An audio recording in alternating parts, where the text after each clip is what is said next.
La Revolución Mexicana fue un conflicto armado que inició en 1910 como consecuencia del descontento popular hacia la dictadura de Porfirio Díaz y que derivaría en una guerra civil que transformaría radicalmente las estructuras políticas y sociales del país.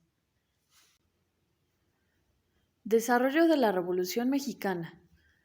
El 20 de noviembre de 1910 iniciaron los primeros movimientos armados de la Revolución Mexicana respaldados por Pascual Orozco, jefe de las tropas irregulares del estado de Chihuahua. También estaba Francisco Villa, quien era el líder de los campesinos del norte, y Emiliano Zapata, quien representaba a los campesinos y demás líderes populares del sur de México. Dichos líderes luchaban en conjunto por su oposición a Díaz. Sin embargo, no eran aliados, ya que cada uno reclamaba las necesidades particulares de los pueblos que representaban y por los cuales se enfrentaban. Tras la presión ejercida el día 25 de mayo de 1911, Porfirio Díaz renunció a la presidencia luego de haber firmado un pacto con Francisco I. Madero, quien posteriormente fue electo presidente y ejerció la presidencia de México. Madero restauró la Constitución, prohibió la reelección y estableció el sufragio popular. Sin embargo, estos cambios no fueron suficientes para mejorar la situación general del país, ni para satisfacer las necesidades del pueblo mexicano. El Plan de Ayala. El Plan de Ayala fue una proclamación política firmada por el líder de las tropas del sur, quien era Emiliano Zapata, a quien Madero le había solicitado que licenciara sus tropas.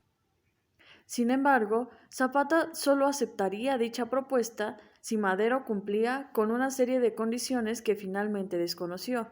Entre estas encontramos el de recuperar la propiedad de las tierras trabajadas por los campesinos.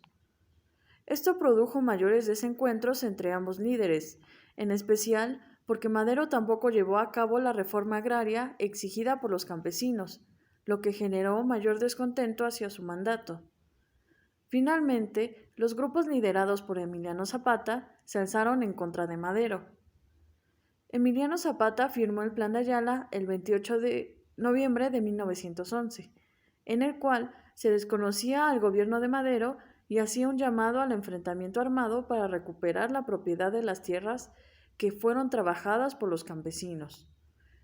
En ese entonces se popularizó su lema «La tierra es para quien la trabaja». Por otra parte, en el norte de México, el general Pascual Orozco y su ejército también se levantaron en contra del gobierno de Madero y desobedecieron sus órdenes, ya que estaban inconformes con las reformas llevadas a cabo. Como respuesta, Madero envió al general Victoriano Huerta, simpatizante del porfirismo, a enfrentarse con las tropas de Orozco. Huerta salió victorioso y se ganó la confianza del presidente Madero. La decena trágica.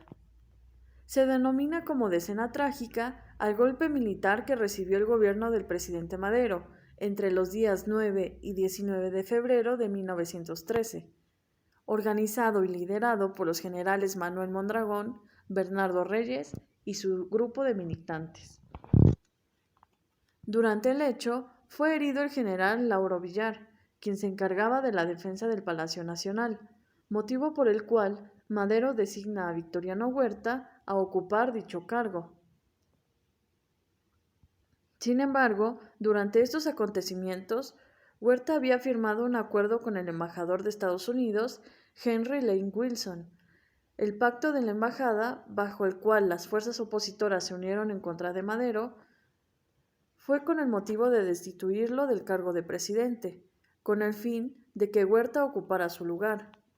Finalmente, este hecho terminó con el arresto del presidente Madero y del vicepresidente José María Pino Suárez, quienes fueron asesinados el día 22 de febrero de 1913.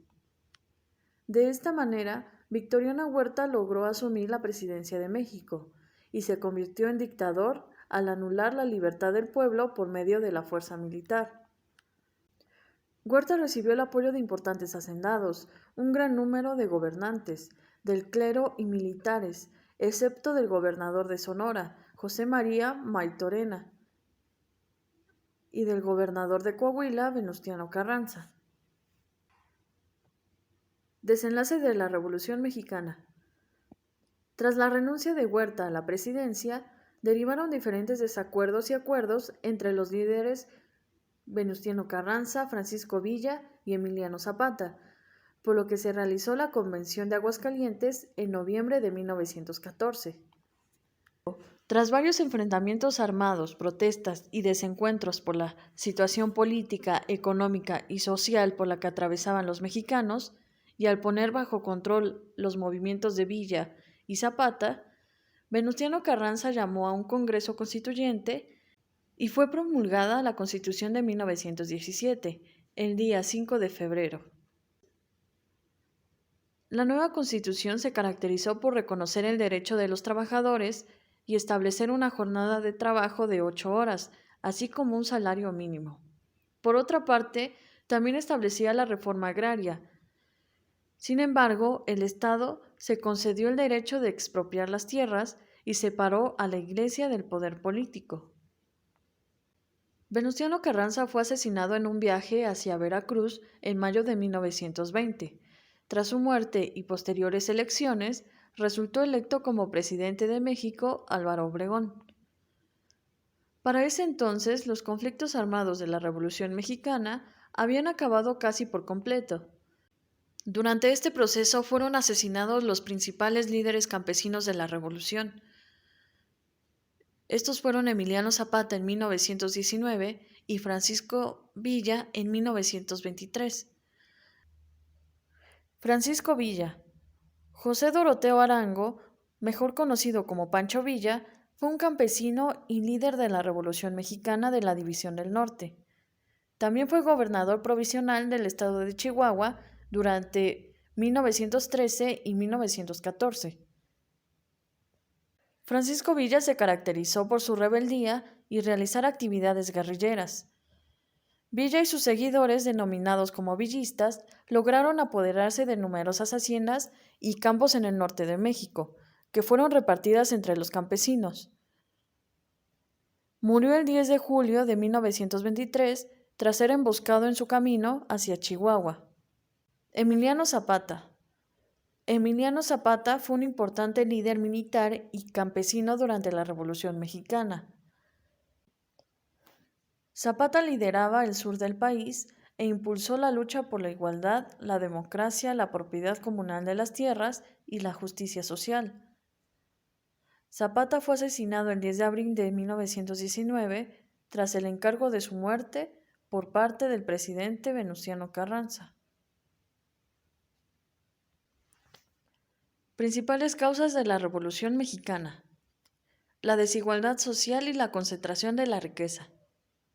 Durante el Porfiriato, el país tuvo un crecimiento económico importante. Sin embargo, la riqueza quedó repartida en unas cuantas manos nacionales y en otras pocas extranjeras.